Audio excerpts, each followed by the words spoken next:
to tonight's 23rd annual Leonard Arrington Mormon History Lecture. I'm really thrilled to be here tonight. My name is Brad Cole. I'm Dean of the Utah State University Libraries, and I've been involved in putting this lecture on for the last 12 years, and this is one of the more interesting ones we've had in a while, so we're really thrilled to have everyone out tonight. And in starting this evening's event, I would really like to thank the LDS Church for their continued support of the Arrington Lecture and the Arrington Chair, two initiatives at Utah State University. We're especially thankful for them allowing to use this beautiful building each year for the lecture.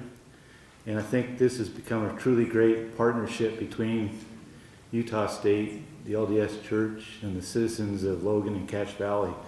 And I think every year we get a great attendance, and it's become a premier event. I'm always excited to be here. In recognition of this great historic building and the many different events and individuals that have given inspirational lectures and performances here, I have asked Gary Anderson to open this evening's event with a prayer of thanks. Gary?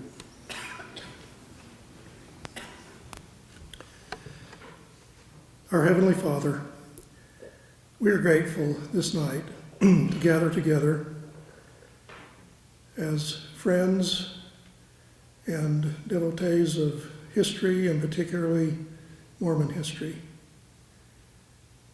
We are here to share information and insights with each other, with the objective that we will come to understand each other better in a larger sense in our society. We are grateful for the blessings we have. We're grateful for being able to be in this historic building. And we ask thy blessings to be on us, and particularly upon those who are going to speak and to sing this night, that we'll have an enjoyable and worthwhile experience together, we pray, in the name of Jesus Christ. Amen. And like I mentioned, tonight is the 23rd annual Arrington Lecture.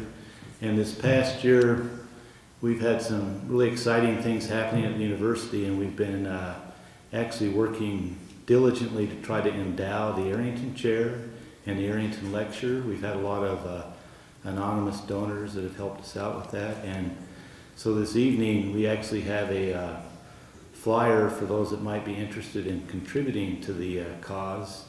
And we have a matching possibility with donors. So as you're leaving, if that's something you might be interested in helping us with, they'll be at the doors as you leave.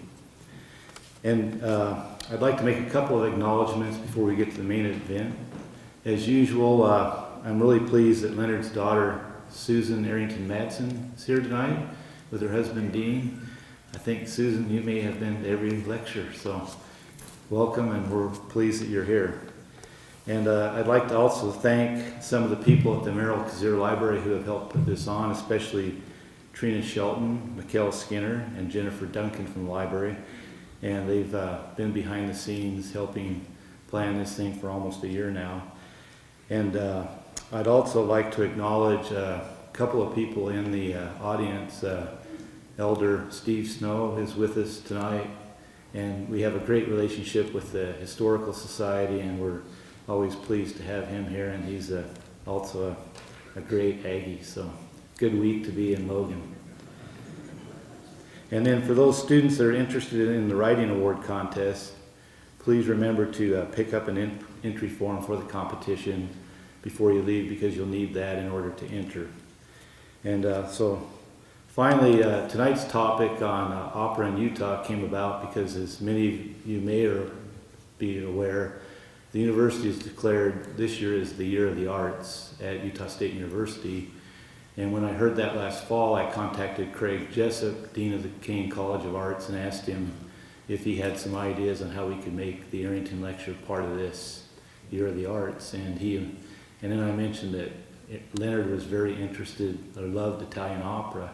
And Craig immediately knew who to ask, Walter Rudolph.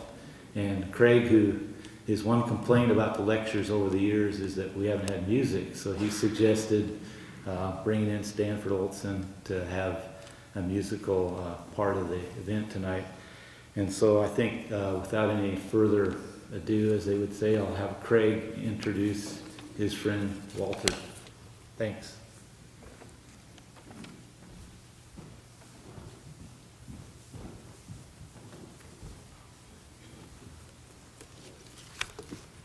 First of all, welcome all of you to the Tabernacle for this wonderful series.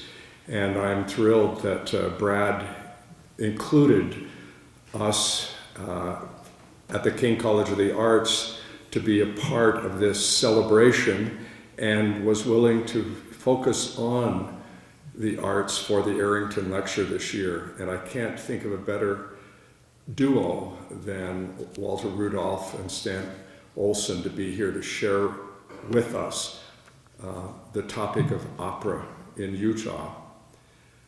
I have known Walter Rudolph. I met him the fall of 1973 when I started my master's program at Brigham Young University. We were both young men, and though my degree was in music education, I loved to sing and was involved in the opera program. And I think our first production together was Boris Godunov. But we became good friends. There was a group of us, and we formed the Mahanrai Moriankamer Opera Company. You surely have heard of them before.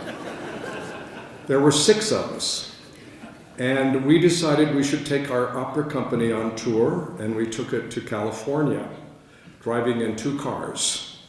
I was a newlywed, and my wife Renee was our costume designer and helped with our makeup.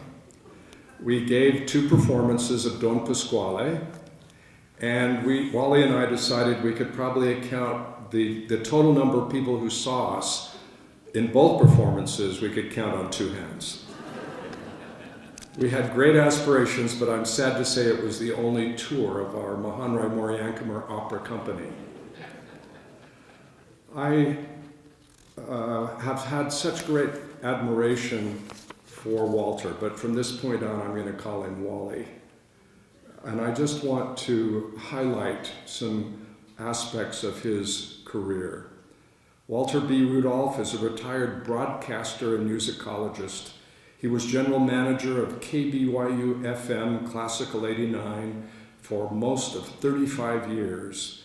There he initiated broadcasts of Utah Opera, Utah Festival Opera, and the Grand Teton Music Festival. He started the live broadcast series of Utah Symphony concerts along with airings of other local performing arts organizations. His degrees are in vocal performance and musicology with an emphasis in verismo opera. He has taught operatic and art song repertoire, subjects of particular curiosity.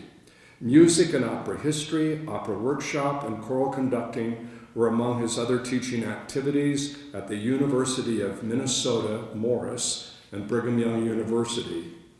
Under his direction came the first syndicated broadcast in the United States of the NHK Symphony, Tokyo, along with the Russian Messiah in 1991. This Russian Messiah was recorded in Kazan, Tatarstan by KBYU FM. It was the first performance of Handel's Messiah given in Russian in Russia in the 20th century. It was heard in areas of North and South America, Europe, and Asia, marking the fall of the Iron Curtain. He created numerous radio programs and documentaries, believing, quote, you can no more educate an audience to classical music without entertaining them than you can whip water to cream. I like that philosophy, Wally. He relishes discussing factual foibles along with more salient musical matters, which at least partially explains his collection of music-related comic strips, of which I have received many over the years, if not also his connection to the Welsh poet Leslie Norris. His namesake collection to Christmas became the 8-part radio drama, The Christmas Chronicles of 2010, which he commissioned from Tim Slover. It has been heard all over the United States. His interest and rapport with the Bayreuth Festival in Germany has led to radio programs and lectures on both Richard Wagner and his descendant family. He has also been the subject of a Wagnerian interview by noted British radio producer and author John Talansky. Adventures with Wagner in jazz he made with jazz great Valerie Capers. He is consumed by classical music, and an accomplished operatic voice will stop him in his tracks. His childhood singing idols were Giorgio Tozzi and Hans Hotter, both of whom became subject of radio documentaries, and they became lifelong friends. He interviewed the great German lieder-singer Dietrich Fischer-Dieskau for a 6-part series on his career in German lieder, producing 5 radio programs on the great Swedish tenor Jussi Björling, resulted in Walter's 2-term stint as president of the Jussi Björling Society USA, on whose board he continues to serve. In 2011, he was invited to speak at the Jussi Björling Centenary Congress in Stockholm, Sweden, where he spoke about Björling's American career. In 2013, he gave a full-day lecture on Richard Wagner for an invited audience at WFMT in Chicago. Seen on his old license plate frame was "Born Again" in Bayreuth. Wotan lives. Today, his license plates still disclose his musical passions, which have always been encouraged and matched by his much better half, Marilyn Cloward. Just a tiny little bit of history, a little anecdote that you should know about. He was in New York City on radio business, and he attended a performance of the Metropolitan Opera during General Conference weekend, the 7th of April, 1984. The opera was Francesca da Rimini by Riccardo Zandonai. He was invited into the Saturday matinee broadcast booth during the intermission by the Met's broadcast producer, Ellen Godfrey. While he was there, and as an intermission feature was beginning, an urgent telephone call came into the booth, revealing that the Met's matinee broadcast signal had been lost to all of New England broadcast stations. The problem was quickly rectified, but not before Ellen had a moment to look at him with a bit of a raised eyebrow and pass the blame, because she knew he was a Latter-day Saint. Replacing the Met's opera signal to those New England stations had been LDS General Conference. Ladies and gentlemen, my dear friend, and I think one of the most knowledgeable people I know about the subject of opera, and his address will be opera and its voices in Utah. Please welcome Walter Rudolph.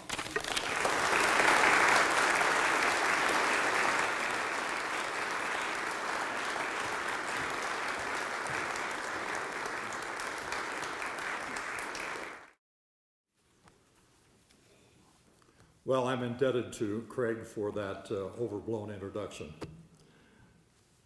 There are dozens of people who have assisted with my preparation, including friends who have traveled most of the day to be here tonight. To each of you and to all of you, I express my gratitude for you being here. Now, in the interest of time, this would maybe come at the end, but I'll say it now. May I invoke the words of Johannes Brahms, who once said, "If there is anyone present whom I have failed to offend, I apologize." As I invoke the force to be with us, you must realize that the force was operatically in place long before the mythology of Star Wars. It was March 4th, 1960. Leonard Warren sang his aria, "Morir tremenda cosa." To die is a tremendous thing, and fell to the floor of the stage at the Metropolitan Opera, dead from a cerebral hemorrhage. He was only 48. The opera was Giuseppe Verdi's La Forza del Destino, the force of destiny. I was in junior high school in Cody, Wyoming. I knew enough about opera that I needed to know more. In 1975, I saw The Force of Destiny at the Metropolitan Opera. Backstage after the performance, I knocked on the dressing room door of Bonaldo Giotti, the basso who had sung the role of the priest. "Good evening," he said, pulling his priestly beard from his face. "But if you've come for a confession, you are too late." Being too late. Now for 42 years, I have saved it all for tonight. Perhaps my own appointment with destiny and the confession of my operatic sins. In 1597, a royal marriage was celebrated in Italy with an elaborate vocalized stage production. Yes, it was for the elite and rich, and it is remembered as the first opera. Today, opera is for the masses. I like to think of it as fine dining in the performing arts, all the courses included. Opera, in a phrase, is the art form unifying all others. The voices or elements of opera require expert backstage execution, an orchestra, scenic and costume design, dramatic detail, lighting and stagecraft, dance, and one final and defining ingredient, singing in multiple languages. Not just a pleasant voice, but one trained to sing beautifully and project over an entire orchestra. No microphones allowed. Today's German superstar tenor Jonas Kaufmann says, "The voice enhances music even more. It is probably the instrument with which and because of which music was invented. It's also the most direct link between one soul and another." When we singers perform a song, we pack those genuine emotions into the voice to achieve a specific emotional effect. End quote. It is the trained operatic voice which allows opera to exist. To experience the excess and emotion of opera enhances our perspective and helps us go home as more reasonable individuals.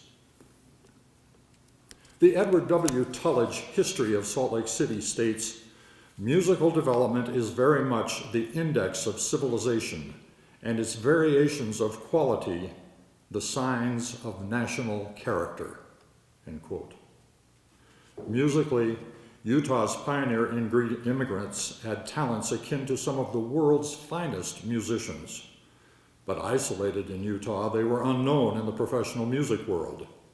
They made choirs, bands, orchestras, a theater, recitals, concerts, musicals, operetta, oratorio, and opera. Utah's instrumental music was represented by William Pitt and his Nauvoo Brass Band, and later Domenico Ballo, who had been bandmaster at West Point. This Italian convert to the Church of Jesus Christ of Latter-day Saints was trained in the Conservatory of Music in Milan, Italy. He soon had Utah pioneers listening to Mozart, Meyerbeer, and Rossini, all operatic composers of the first rank. David O. Calder initiated vocal music training in what was then Deseret. Critics had accorded approval to his Messiah and Creation performances in Scotland before he came to Utah in 1851. Calder organized 2 music classes in 1861, each with 200 members, to whom he introduced the Kirwan tonic solfa method, a means of learning to read music. He arranged and printed the books they used. Then he organized 2 more classes of the same size. Using this Kirwan notation, he began teaching the choruses of Vincenzo Bellini's La Sonnambula, which would have become Utah's first opera had it not been for an outbreak of diphtheria. Attending his family broke his own health and ultimately took the lives of 5 of his children. March 6, 1862, the Salt Lake Theater was dedicated. Its location was on the northwest corner of State Street and First South. It seated 1,500 of Salt Lake City's then 12,000 residents and was the only theater west of the Mississippi. 1862 was also the year that Giuseppe Verdi went to St. Petersburg, Russia, for the premiere of his 23rd opera, which was commissioned by the Russian Imperial Theater, La Forza del Destino. A year later, Professor John Tullidge arrived in Utah from England. A noted tenor, Tullidge had turned down an offer to be trained in Italian opera by the world's foremost tenor, Giovanni Mario, who had told him, "I never knew the English had voices till I heard yours." Instead, Tullidge became a concert singer, conductor, and composer. His first concert in Salt Lake City was a program of oratorio arias. 9 years later, he fell to his death on the stairs of the Salt Lake Theater. Opera officially arrived in Utah with the Hausen Opera Company in 1869, a family of singers from Australia who performed The Grand Duchess of Gerolstein by Jacques Offenbach. It was Utah's George Careless who conducted The Grand Duchess. Careless had joined the Mormon Church at the age of 11 in England, where he was born in 1839. He was a near contemporary of Tchaikovsky and Dvorak. Trained as a violinist at London's Royal Academy of Music, Careless was a performing professional by the age of 23. He came to Utah and in 1865 was invited to meet with Brigham Young, who called him to be the chief musician of the church, to take the Tabernacle Choir and the theater orchestra and lay a foundation for good music. From the day Careless arrived, the force of destiny marked him for a foremost place among those appointed to train and uplift the musical taste of Utah's Mormon pioneers. The Salt Lake Theater Orchestra had 16 players. 9 weren't up to the task. Careless wanted it reduced to 7, or he would resign. And he wanted them paid, $3 a night each in cash, and the approval came directly from Brigham Young. George Careless could improvise music on the spot during performance. Once he forgot he needed to compose the music for a new production. He set to work composing all 40 pieces in 2 days. So prodigious were his gifts that he was offered similar work in Nevada for $1,000 a month in gold. He rejected the offer. He had not left England for Utah to be lured elsewhere. Soprano Lavinia Triplett had preceded Careless to Zion. She had sung under him professionally in England, and eventually they married. Her voice was of entrancing beauty. Quote, "All who ever listened to the noble melody of her voice knew that she had received from nature one of those gifts which are conferred but few times throughout the course of centuries." End quote. Lavinia died in 1885, only 38 years old. Her husband lived until 1932. Colonel J.H. Mapleson was a British impresario whose opera company toured Britain and the United States in the 19th century. His company stopped over in Salt Lake City in early March of 1884 on its way to San Francisco. His star soprano was Adelina Patti, who Giuseppe Verdi described as the finest singer who ever lived. Patti visited the Tabernacle, wishing to persuade local powers to allow a concert in that building on their return trip. She praised its attributes to President John Taylor. When told it was only a place of worship, Patty then launched into enthusiastic praise of Mormon doctrines, expressing a strong wish to join the Mormon Church. Her cajoling worked. The returning train stopped in Salt Lake City for the grand performance on April 1st, 1884. Adelina Patti sang only 4 solos on that concert, 2 of which she encored: Il Bacio by the company's conductor Luigi Arditi, and Home Sweet Home from the opera Clary, the Maid of Milan by Sir Henry Bishop. And yes, it is the one you know. Duty done, she quietly returned to the train before the concert ended. Patty had achieved her goal of giving the first concert in the Tabernacle. Nothing more was said about her attraction to the doctrines of the church or her thoughts toward baptism, and the train left that very night. But after all the hoopla about Patty being first to sing in the Tabernacle, there are at least 2 sources indicating that Anna Bishop had already given the first concert in the Tabernacle on July 14, 1873, at the personal invitation of Brigham Young. Nearly a quarter of Utah's population was English, so it was natural that Gilbert and Sullivan's HMS Pinafore created a furor and was repeated times without number when it was produced by George Careless in 1879. Over the next few years, Trial by Jury, The Sorcerer, Pirates of Penzance, Iolanta, Patience, and The Mikado all played in Salt Lake City.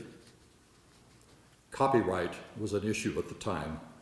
A book published in England could be legally copied and sold here without author or publisher payment. Sir Arthur Sullivan thought otherwise. It seems to be their opinion that a free and independent American citizen ought not to be robbed of his right of robbing somebody else. October 11th, 1880, Haverly's 14th Street Theater in New York City premiered a new opera by the New England composer Dudley Buck. William A. Crofut was the librettist. This polygamy parody was titled Deseret, or A Saint's Affliction. The cast includes Elder Scram, who was the husband of 24 wives and 1 child, and Joseph Jessup, the dishonest Indian agent who attacks polygamy, obviously the story's villain. To see the strength of the influence of Gilbert and Sullivan, consider this text for part of his aria. I fear that the lieutenant may discover my duplicity and not believe that I was driven to it by necessity. So I will get me up and get and fly from this vicinity and take with me a specimen of Mormon femininity. Crofut and Buck had written a comedy, but the New York Times saw it in the darkest of terms. Quote, about Mormonism, there is a repulsive nastiness which the efforts of several professional humorists have not succeeded in making amusing. The victims of this wretched system are not attractive subjects for comedy. As to the music, Mr. Buck is a well-known, competent writer, but his musical abilities have been wasted. End quote. The Welshman Evan Stevens became the 8th conductor of the Mormon Tabernacle Choir in 1890, but not before having a bout with the operatic bug in 1889. Founding the Stevens Grand Opera Company, he produced Sir Michael Balfe's The Bohemian Girl, Donizetti's Daughter of the Regiment, and Floto's Martha. The Daughter of the Regiment requires a tenor with exceptional high Cs for its famed aria, A Mes Amis. Robert C. Easton, noted for his magnificent, heart-reaching lyric tenor voice, took the role. At the dedication of the Salt Lake Temple, It was Easton who first sang the Eliza R. Snow hymn, O My Father, to the melody that Mormons use today. In 1901, W.A. Spalding, the editor of the Los Angeles Times, wrote specifically about Utah's baritone, Heber S. Goddard. He possesses a voice not only of marvelous range, but also of phenomenal power and sweetness. He is already acknowledged the finest baritone in the West, and if musical prophecy is fulfilled, Salt Lake will soon have reason to be proud of a native son in the constellation of operatic stars. Goddard died of pneumonia 3 years later. Dame Nellie Melba came to Salt Lake City in 1898 to sing with Evan Stevens and the Mormon Tabernacle Choir. When Stevens told her he wished to have the choir sing his signature piece for her, Let the Mountains Shout for Joy, she told him, I'll listen to it because it's yours, not because it's Mormon. After hearing it, her response was, You have touched me to the depths of my very soul. Before she left Salt Lake City, she asked Stevens how many wives he had, not knowing he was a confirmed bachelor, to which he suavely replied, Not so many, Madam Melba, but what I could take one more.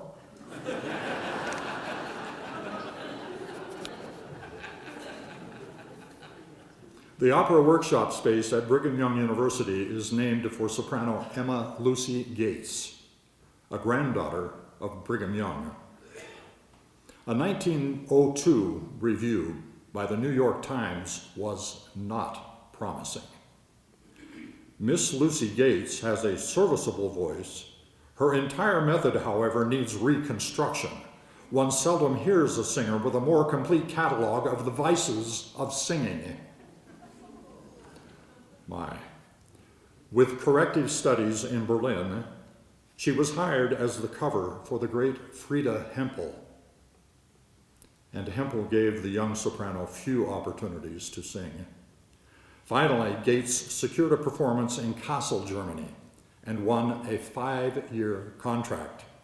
Her reviews began to sparkle, but she had to leave Germany because of World War I. New doors opened in America. In 1919, Henry Theophilus Fink, the music critic for the New York Evening Post, wrote of her, Miss Gates is the equal of the greatest prima donnas the country has produced, such artists as Emma Ames, Lillian Nordica, and Geraldine Farrar. End quote.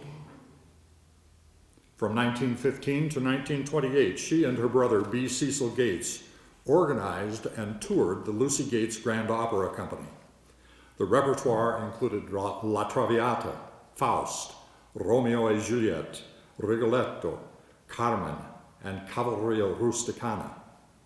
In 1916, she signed a 5-year recording contract with the Columbia Gramophone Company, resulting in a discography of 46 songs and arias.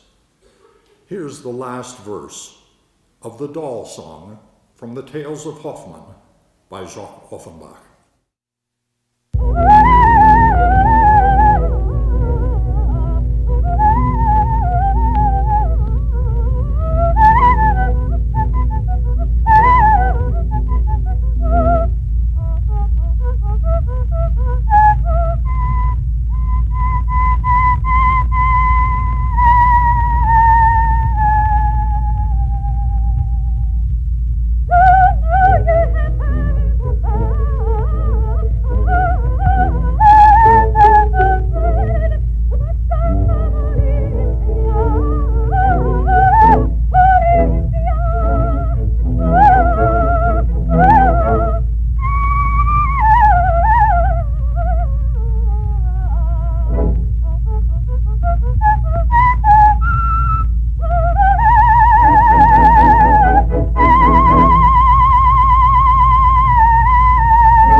Richard Wagner fever possessed America at the turn of the 20th century.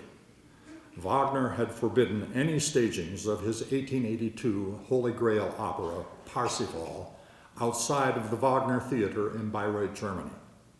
In 1884, B.B. Young, a baritone student of George Careless, sang in a concert performance of Parsifal in London. Young had gone to England for further training. There he met and married the daughter of Alberto Mazzucato, who for 11 years had been the music director of the famed La Scala Opera in Milan, Italy. The Metropolitan Opera staged Parsifal Christmas Eve 1903, breaching the German copyright not recognized in the United States. Suddenly, everyone in America succumbed to the ever-present newspaper commentaries. Viewing Parsifal rose to bucket list prominence. Salt Lake City, Logan, and Provo all responded to the publicity of the Emery and Martin Touring Company production of Parsifal, which played multiple years and multiple performances. It was advertised as Martin and Emery's reverent, artistic, and sumptuous presentation of Richard Wagner's sacred festival play Parsifal in English, the most noted production of the century.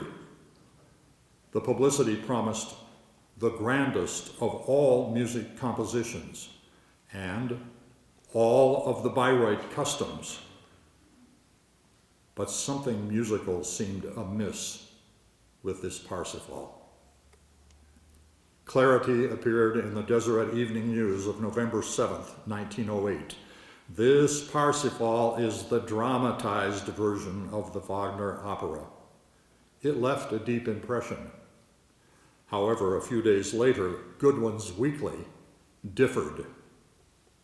Parsifal, as dramatized in prose, is stale, uninteresting, tiresome, with amateurs forgetting their lines and declaiming unintelligibly. The scenery was worn out and costumes ditto. Outside of this, there was not much the matter with the show. It reminded me of a Parsifal production that began at 6 p.m. Checking the clock 4 hours later, it was 6:20.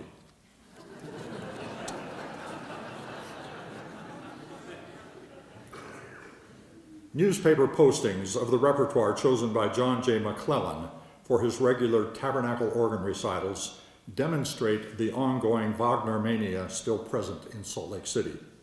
In one program, the prelude from Parsifal, the march from Meistersinger, the overture and evening star from Tannhäuser, October 2nd, 1907. A chorus from Die Meistersinger was on the program for the first broadcast of the Mormon Tabernacle Choir in 1929. During the early years of the Hilcomora pageant, the prophet Abinadi was burned at the stake to the Ride of the Valkyries, also by Wagner.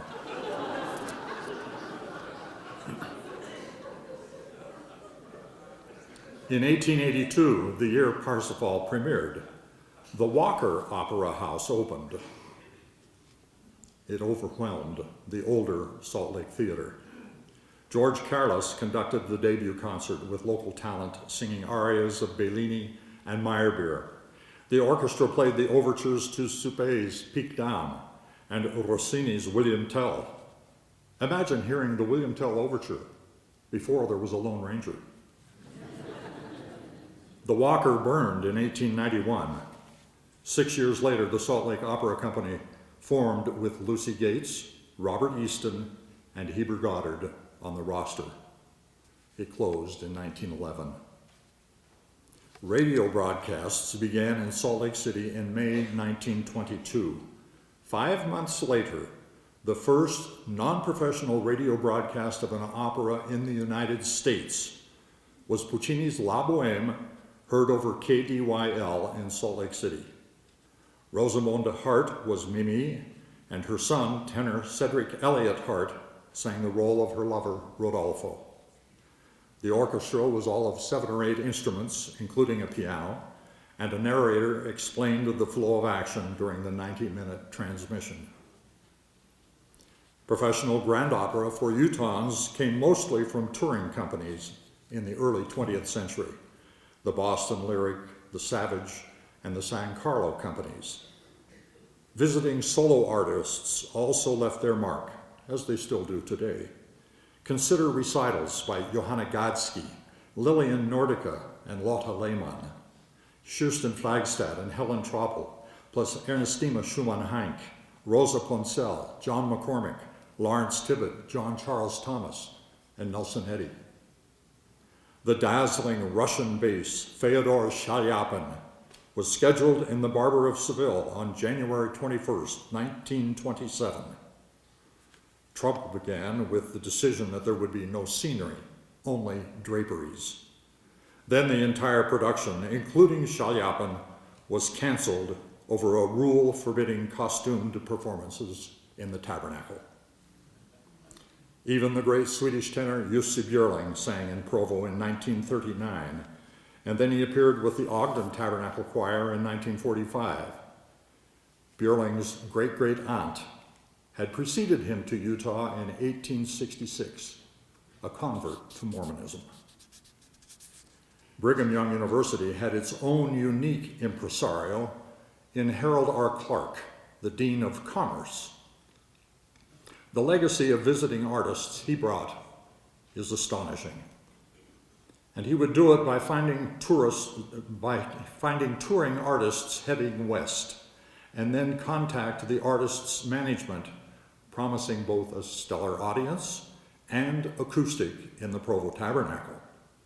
And then he would say something like, and while we cannot pay a regular fee, a stop in Provo is on the way to California, so what we offer is simply icing on the cake.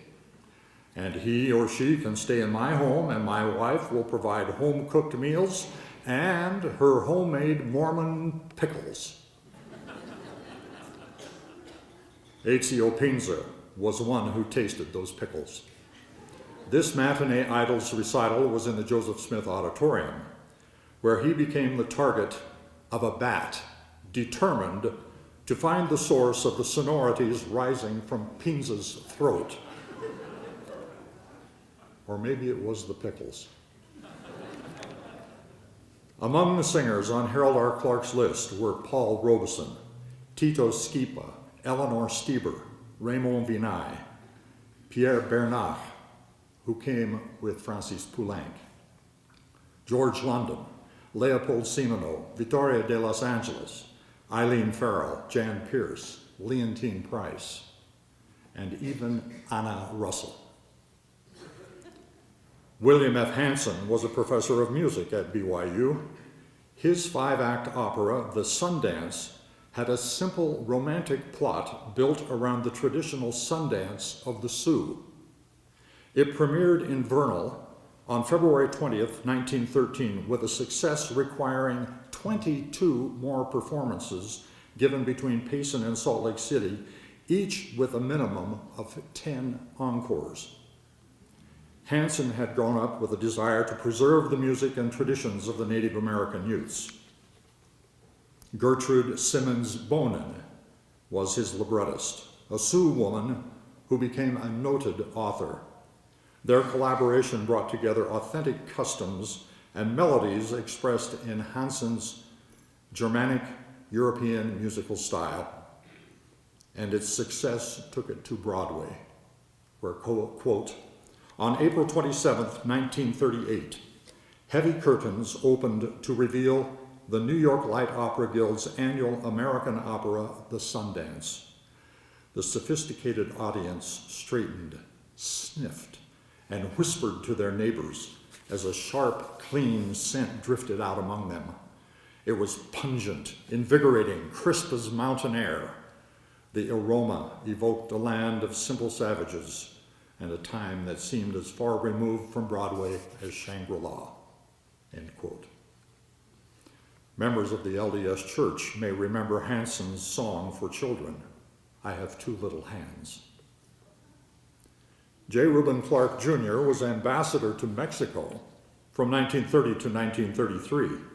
In January of 1931, a Mexican diplomat invited him to listen to his first opera, Giuseppe Verdi's Aida.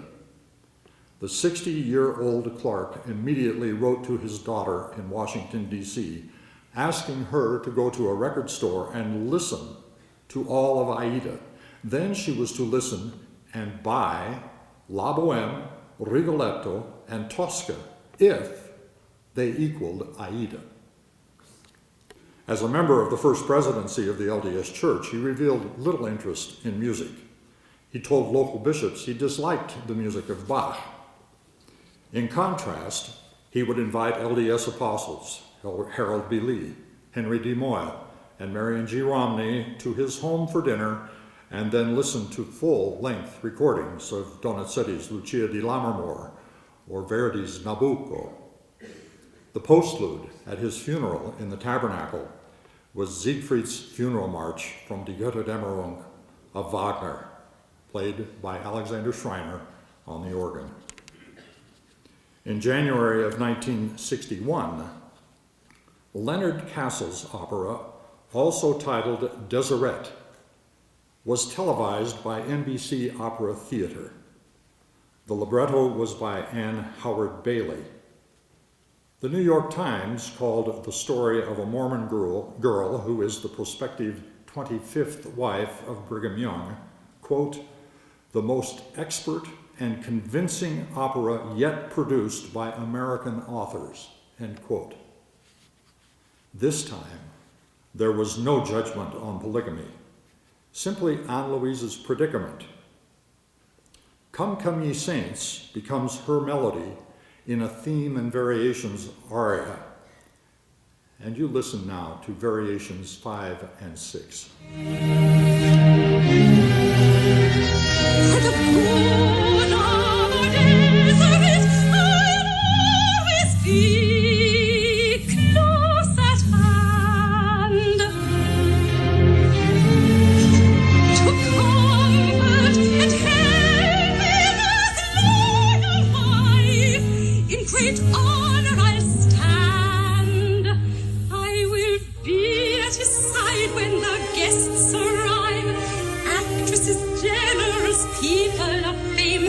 Charming and gay, and they'll ask my name, and Brigham will say as he takes my hand, this is my wife, my favorite wife, the first lady of the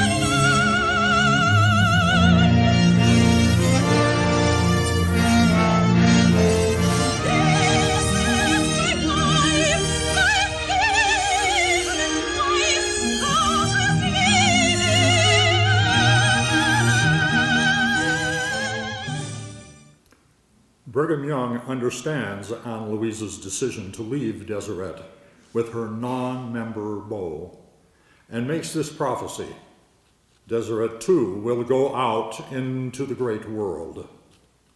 Lo,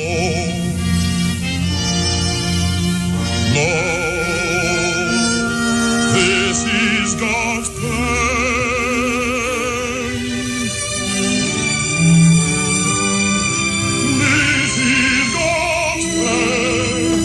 'Twas someday Deseret too will go out into the great world as you do. Yes, I see it now, as clearly as I once saw this valley long ago, as I stood upon the mountain and I said, this is the place. I see Deseret, I see our people, our praise going out into the world.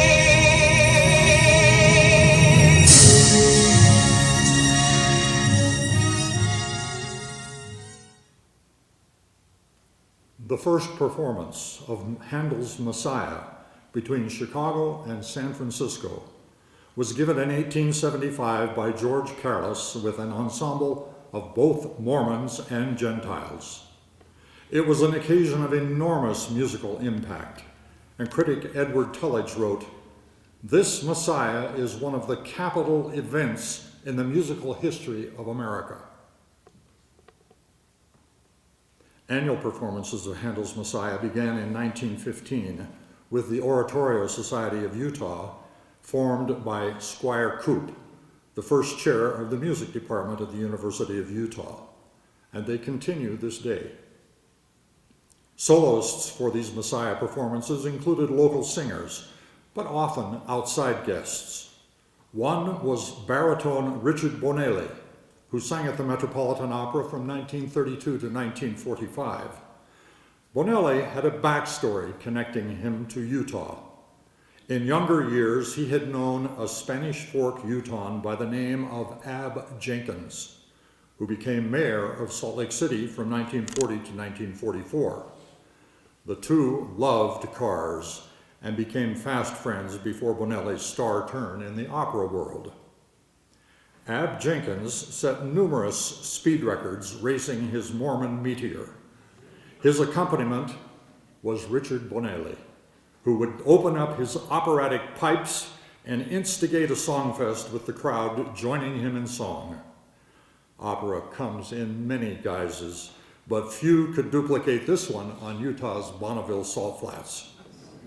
It was Mayor Ab Jenkins, as an Oratorio Society board member, who brought Bonelli to sing Messiah solos in 1941 and 42. Not all operatic ventures in Utah were pleasant. In 1937, world-renowned African-American contralto Marian Anderson was refused a hotel room in Salt Lake City. In 1938, Hotel Utah provided a room, but only with her agreement to use the freight elevator. Finally, in 1948, accommodations were provided, no questions asked. Her Tabernacle concert was standing room only. In 1944, a young man from Idaho was serving in the U.S. Army in Tunisia, where he was introduced to the aria Un Dal Di from Puccini's Madame Butterfly. Transferred to Italy, his education earned him the civilian title of Allied Controller of the Italian Census Bureau. The perks that came with it were more suited to high-ranking officers. He was just a corporal. Given this new position, the entire opera season was at his reach. And I quote, "The errand boy stood in line for me all day to get me general admission tickets. I went to 54 different operas in the Royal Opera House in Rome, all on a salary of $67 a month." And thus began Leonard Arrington's love affair with opera. On January 16, 1931, a 28-year-old musician conducted Verdi's La Forza del Destino in Kassel, Germany. He had never conducted Forza before, nor rehearsed it with the cast or the orchestra. The general director of the Berlin State Opera was in attendance and made an offer which Maurice Abravanel accepted. There were specific instructions. Take the night train to Berlin now. You rehearse with the singers in the morning. Tomorrow night you conduct La Forza at the Berlin State Opera. Abravanel would conduct there many times thereafter, but always without rehearsal. Verdi's force of destiny continued to play its hand. World War II took Abravanel from Germany to France, Australia, and then New York City, where in 1936, at the age of 33, he became the youngest conductor ever signed by the Metropolitan Opera. There he set the record of conducting 7 performances of 5 different operas in 9 days. It stands till today. In 1947, Maurice Abravanel came to Salt Lake City with a 1-year contract to conduct the Utah State Symphony Orchestra. Broadway notable Arnold Sundgaard had written the book for a new musical, Promised Valley. The music was being written by the young Crawford Gates. Promise Valley celebrated the Pioneer Centennial and was given in the stadium at the University of Utah with a success beyond expectations. Its star was Alfred Drake, the original Curly in Rodgers and Hammerstein's Oklahoma. With the university stadium now fully production ready, Maurice Abravanel and others produced the first summer festival in 1948. The idea succeeded and continued through 1965. Festival repertoire included operas like The Tales of Hoffmann, Carmen, Der Rosenkavalier, and Salome. Significant artists came to sing the big roles, including a young Beverly Sills, who sang Nati Marietta and La Traviata in 1953 and returned for Aida in 1954. As the summer festival progressed, Abravanel invited the young Ardeen Watts to coach Salome, starting the very next day. Sort of anything I have done, you should try also. Having seen it all of once in Vienna, Ardeen accepted. Then he spent the night writing jazz shorthand into the orchestral score in preparation. After 1965, Ardeen Watts led a broad repertoire of professional performances by the University of Utah Opera Company in Kingsbury Hall.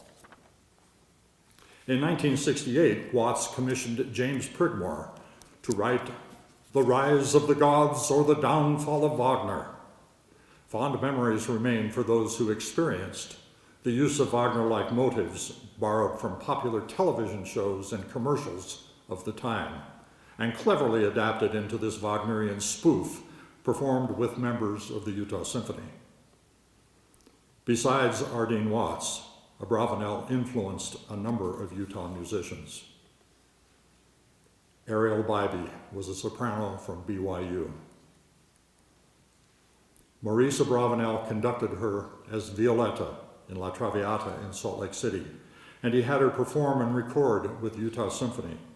He took her to the Music Academy of the West in Santa Barbara, California, where she worked with the legendary Lotte Lehmann. Next, she was off to San Francisco Opera, where no less than Martin Bernheimer wrote of her, "Hats off, gentlemen, a Carmen. Her name is Ariel Bybee." In 1977, Ms. Bybee went to the Metropolitan Opera, where she eventually sang 460 performances. Perhaps her finest portrayal was Jenny in The Rise and Fall of the City of Mahagoni by Kurt Weill. Critic Barton Wimble wrote, "Bybee was sensational, not only vocally, but in her look and her grasp of the role. From now on, the role of Jenny will have to be judged against her definitive interpretation." In 1928, the LDS Church entered into an agreement to produce a silent film titled All Faces West. The arrival of talking pictures blindsided this project.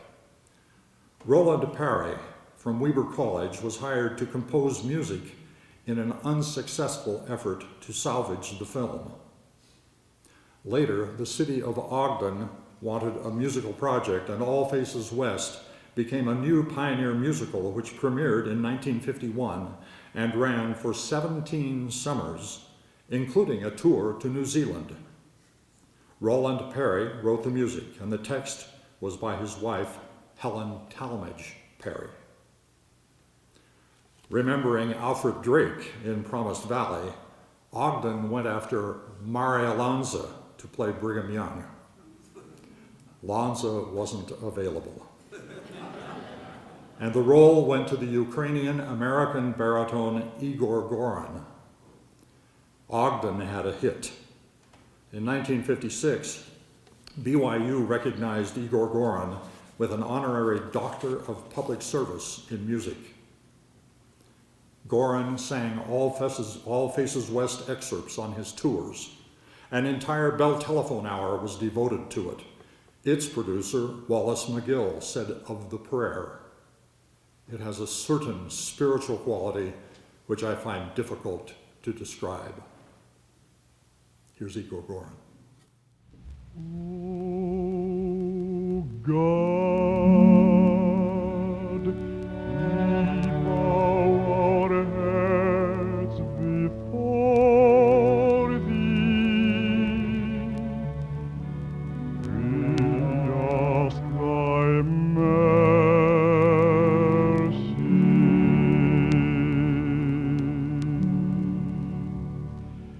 Guide us by day and guard us by night.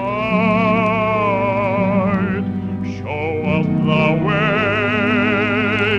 through perilous flight,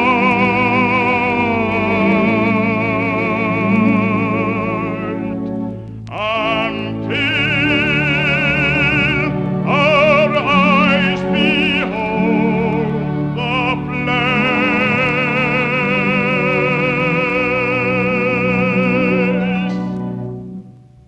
Show us the way.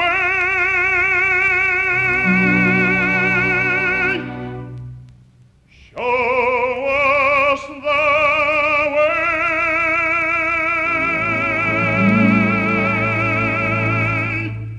We pray.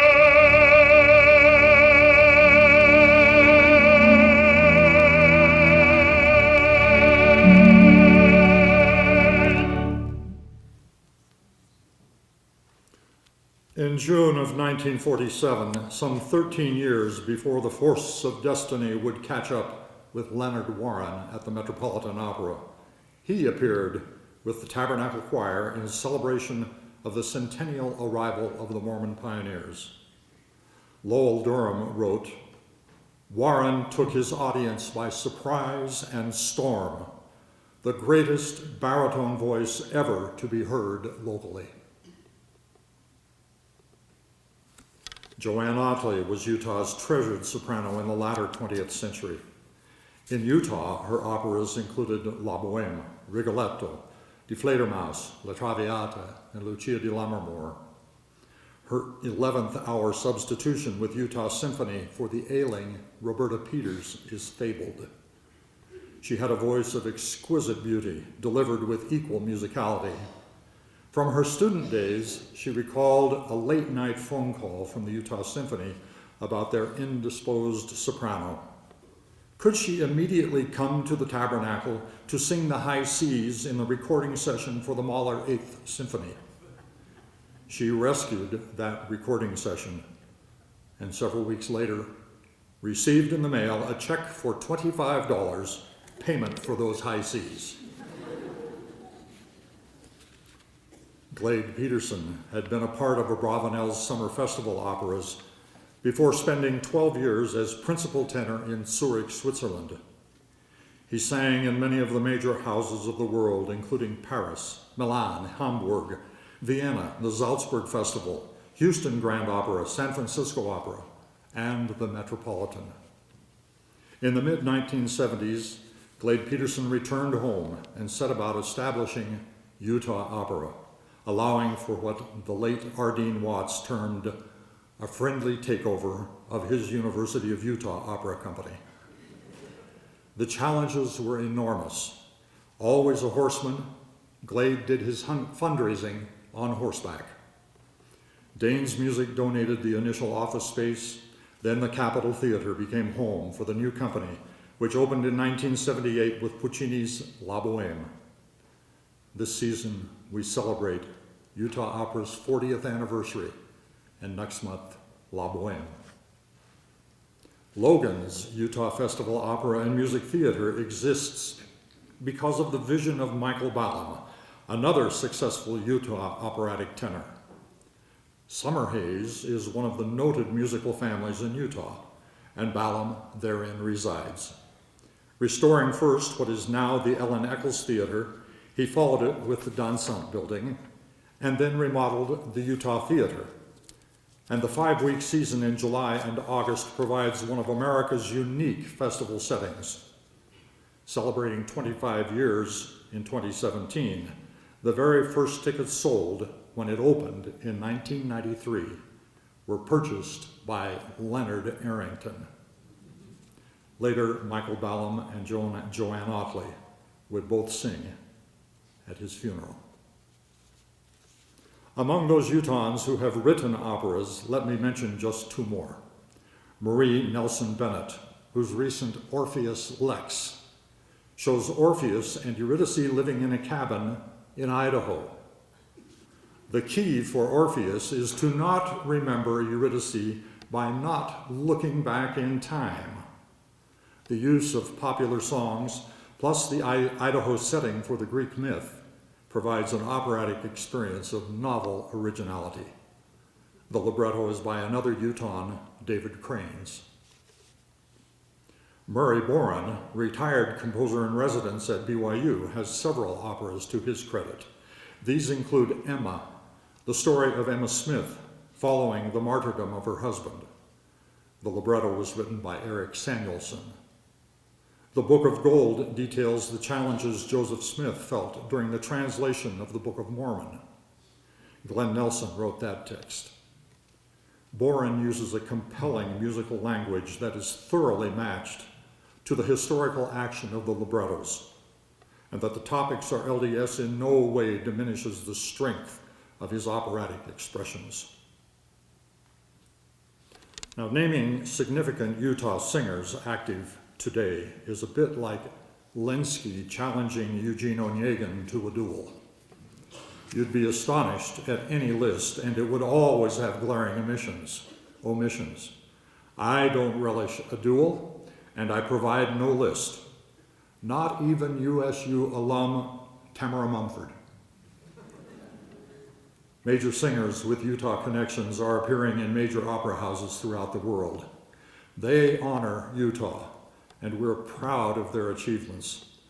The power of their music and song seizes our hearts with emotional clarity, helping our understanding of life's challenges. During a period of online research, I encountered a link to a review of the new production of La Fanciulla del West, The Girl of the Golden West, of Puccini, given by La Scala Opera in May of 2016. I knew there could be nothing in that review pertaining to my research, yet I was compelled to open it anyway. In a quick scan, I found references to Buffalo Bill's Irma Hotel at Cody and a sunburned view of Monument Valley, Utah. The Puccini score says it takes place in Gold Rush, California. So I questioned the critic who wrote to the noted director and co-designer Robert Carson for clarity. Carson replied, quote, I based my design for the Act 1 bar on Cody's Cherrywood Bar in the Irma Hotel, which I visited when I was preparing to write and direct Buffalo Bill's Wild West show for the opening of Euro Disney in Paris. The opera production was an homage to the genre of Western cinema. It starts with some men watching a Western. As the film ends, the cinema is turned into a version of the famous Cherrywood Bar at the Irma. When the girl herself appears, we are in the middle of a wraparound film view of Monument Valley, Utah. At the opera's end, the miners bid the Girl of the Golden West goodbye as she leaves with her movie star boyfriend, riding off into the Utah sunset. This slide is the referenced Cherrywood Bar as it's seen today in the Irma Grill in Cody, a gift to Buffalo Bill Cody from Queen Victoria. The next three slides show the construction and stage appearance as it was used at La Scala Opera in Milan, Italy, just over a year ago.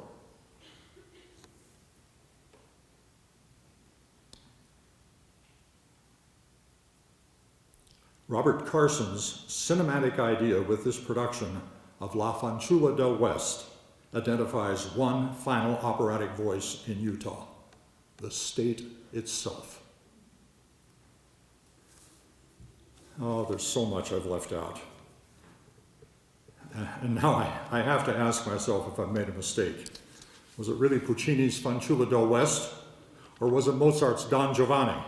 You know, the one who goes to hell for his bad behavior? One production had him lowered to his reward on a small elevator, which stuck.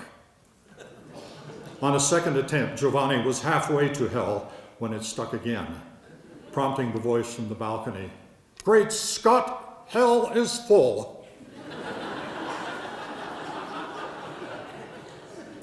So as I see it, we're left with two choices, and I say let hell be full. I'm sticking with the girl of the Golden West, and I hope you'll join me riding off into the Utah sunset to our happily ever after, naturally, at the opera. Thank you.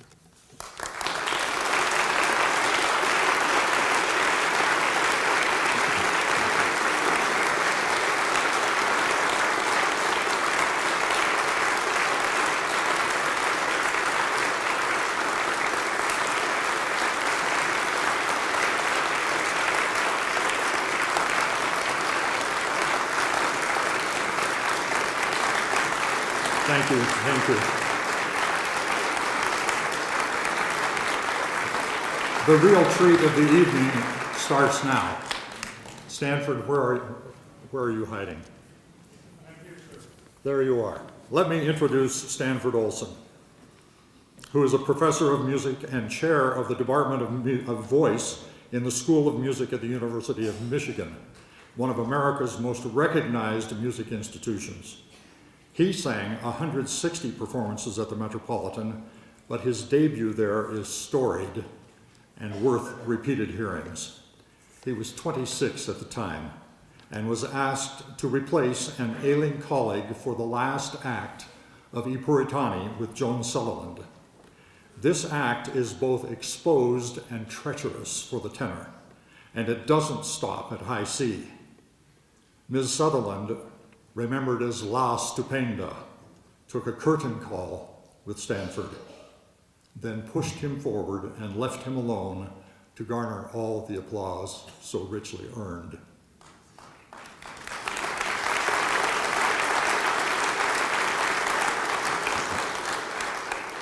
He sings 3 arias, and I'll introduce each one and then let him sing them. Eco ridente in cielo, from Act 1 of The Barber of Seville by Gioacchino Rossini. And here Count Almaviva has fallen in love with Rosina and serenades her outside of her home. Then The Dream from Manon, En fermant les yeux, by Jules Massenet. This is sung by the Chevalier des Grieux to Manon, and he tells her of a dream he has had of the home he will one day own. It lacks but one thing, Manon. And finally, E lucevan le stelle, for the beginning of Act 3 of Puccini's Tosca. Mario Cavaradossi, awaiting early morning execution, writes a letter to his beloved Tosca, expressing his love for her and for life. Dallas Heaton makes this all possible at the piano.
le stelle.